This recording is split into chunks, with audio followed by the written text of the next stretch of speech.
बोलते बोलते पप्पू यादव जी रो दिए। इनको जान मारने की साजिश की जा रही थी। अपने आकाओं को खुश करने के लिए पुलिस ने एक नया केस कर दिया था। बेल लेना होगा, स्वाभाविक केस है, तो आप तो जज साहब के सामने कहिएगा तो बेल तो लेना ही पड़ेगा। MP एक जो अभी जो सांसद जी को जो जिस केस में जेल में इनको दिया गया था उसमें बेल मिल गई।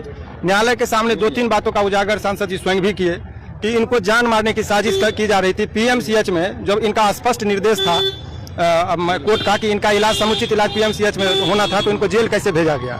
इस बात पर जज साहब ने बहुत गंभीरता से लिया और उन्होंने कहा कि आप विहित प्रक्रिया से आइए, जेल सुप्रिंटेंडेंट और जो संबंधित पदाधिकारी होंगे उनके खिलाफ कार्रवाई की जाएगी। इसका भी आश्वासन कोर्ट के द्वारा दिया गया, लेकिन बोला विहित प्रक्रिया के तहत आप आइए। और अभी इस केस में, जिस केस में इनको 1995 का जो केस था उसमें बेल मिल गया। लेकिन आप लोगों को जानकारी के लिए बता दें कि एक और केस उसी दिन ये कह रहे हैं पुलिस की हमको गिरफ्तार करने में ये लोग सरकारी काम में बाधा उत्पन्न किए, और गर्दनीबाग थाना में एक और केस कर दिया गया था बुद्धापल्ली थाना में। उस केस के लिए जज साहब बोले कि उसमें बहस कल सुनेंगे, क्योंकि आज कस्टडी उसमें बना ही है, प्रोडक्शन लगाया हुआ है, तो उसमें कल बहस होगा। लेकिन इस केस में जमानत मिल गई। अब जमानत मिलने से ये हो गया कि ये कल से परसों तक में ये बाहर आएंगे, यही खबर। फिलहाल अभी बाहर नहीं आ रहे हैं। नहीं, एक केस और रह गया जो पुलिस जो है, तो अभी वो देखिए जी बहुत आंदोलन किए हैं, तो आंदोलनकारी जहां भी गए हैं तो पूरे बिहार में केस हुआ है। तो अब ये लोगों की दूसरी साजिश चल रही है कि कैसे इनको लंबा से लंबा अवधि तक, इसमें बेल मिल गया तो वो आज लास्ट में दूसरा केस सटाए कि ये भी केस में फिर बेल लेना पड़ेगा।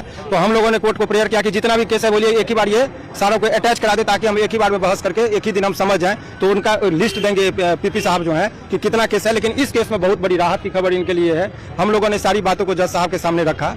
मुख्य मांगे इनके जो सांसद महोदय हैं उनका ये कहना था कि हमको जान मारने का ये जो साजिश था, PMCH में बेड नहीं मिलता है, और जब हम MP एक जो है उनको यदि 2 घंटा बेड के लिए इंतजार कराया जा सकता है, रात भर खाना नहीं दिया जा सकता है, तो आम पब्लिक के साथ क्या बिहार में हो रहा है हॉस्पिटल में, इस बात को भी उन्होंने बहुत गंभीरता से रखा। और बोलते बोलते पप्पू यादव जी रो दिए। बोले मैं अपने लिए नहीं रो रहा हूँ, उन गरीबों के लिए रो रहा हूँ जिनका PMCH में इलाज तक नहीं होता है। हमने जाके जिया है और देखा है उस पल को।